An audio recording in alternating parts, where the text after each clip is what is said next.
Ganun ba talaga yun? Ibang-iba yung pagtrato niya sa'yo nung nililigawan ka pa lang niya hanggang ngayon na mag-asawa ka na? Nako, ganun talaga yon. Lalo na, akala mo yung man of your dreams na pinakasalan mo. Pagkatapos pagising sa umaga, makikita mo 3 kilo muta sa mata.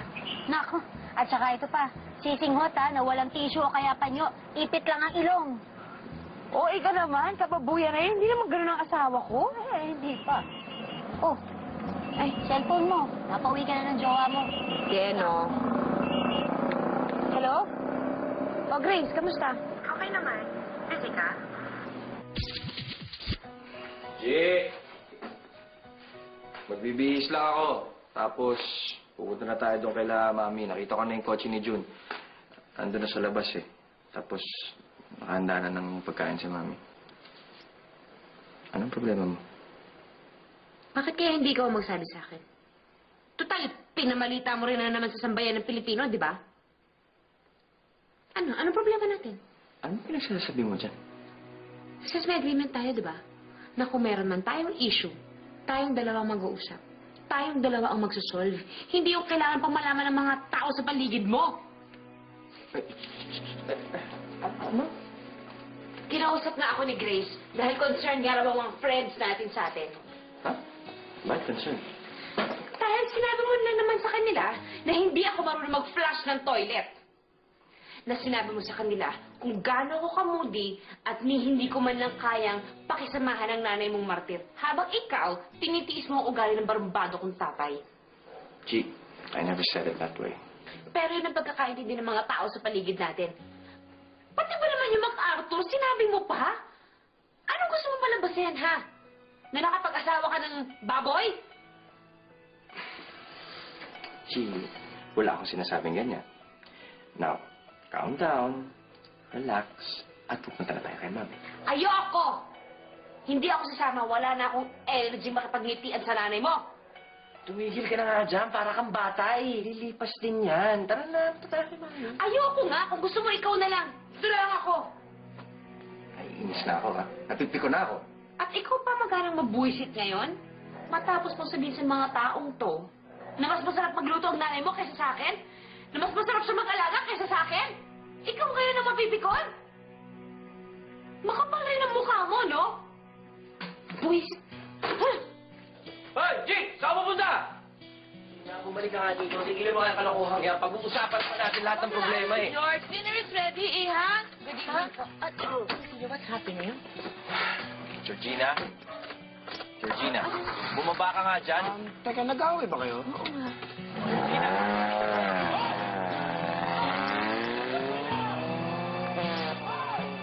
Pinayata ka na asawa mo? Mas sa tingin ko, parang gano'n na nga. Come on. No, that's okay. Let them Bakit naging okay? Tumawag na ba? Nag-text na. Ngayon, aasa-asa ka. Hinihintay mong sunduin ka. Anak, natural lang yung tampuhan sa mag-asawa. Pero hindi nangangahulugan na pag nagkakasamaan kayo ng loob para kayo nagpapatintero. Nagpuisit lang kasi ako, Nay, eh. Imagine mo, ikikwento mo sa mga tao kung ano yung nangyayari sa loob ng pamamahay ninyo. Pag tinatanong ko naman, okay lang. Puro okay lang ng okay lang. Ano ka ba, Georgina? Lalaki yun. Ibang mag-isip ang lalaki sa babae. Ang babae, dakdak lang ng dakdak. Yang lalaki, mananahimik lang yan kahit kung ano-ano na umaandar sa utak. Hindi yan magsasalita dahil madali silang mataranta pag nagugulo damdamin. Sama naman ako kayo mga panukala mo sa akin, Nay. Eh, makapag-asawa ka ba naman katulad ng tatay mo? Eh, di expert na ako pagdating sa ganyan. Oo nga naman. Ate, dumating na. Sino? Sino pa ba?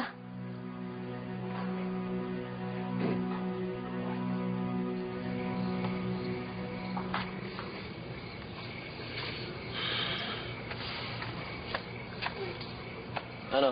Okay na? Pwede ko na kayong iwang mag-love team? Hmm? Kailangan mo ba to? Moral support. Eh, paano nga? Dinala mo tong kotse mo. Wala nga naman pagpunta ko dito, dalhin ko pa yung kotse ko. Di pag-uwi, kaya walay pa tayong sasakyan. Sayang ang gas.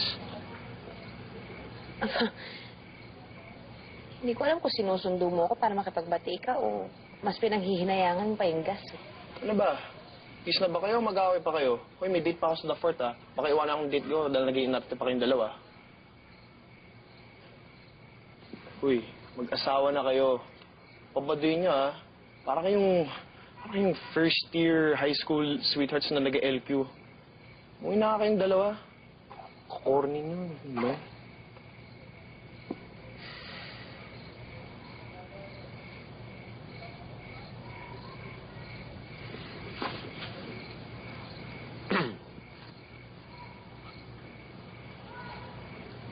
Ano? Hindi tayo. Alam lang ako kay tatay. Huwag mo nang sabihin sa tatay mong nandito ko. Bakit naman? Gusto mo maaga mabiyuda?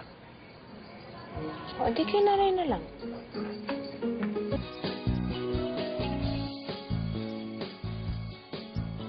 Jess? Ano yan? Eh, naisip ko, gabing-gabi na, hindi pa ako naghahapunan. Oo nga, no, ako rin. Gusto mo? Sampurado? Sige. Masarap yung may kasamang tuyo.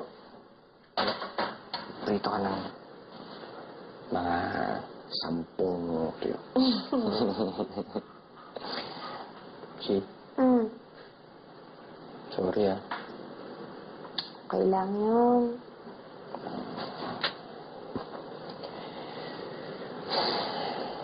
Wala naman ako masamang intensyon eh. Saka si Ronnie, saka si Grace. Barkada naman natin yun eh. They'll understand. Saka wala rin naman silang masamang intensyon eh.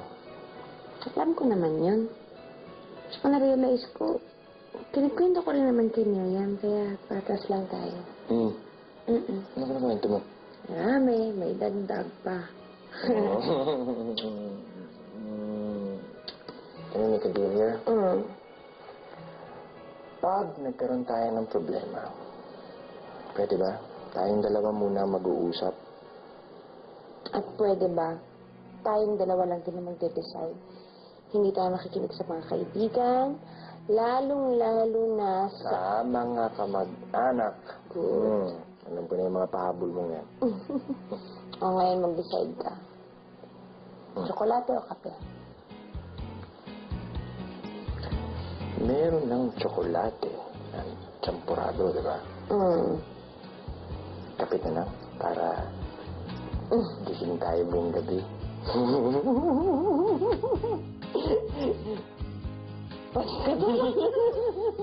Parang may kwento ko pa kay Miriam. Dagdagan mo na lang.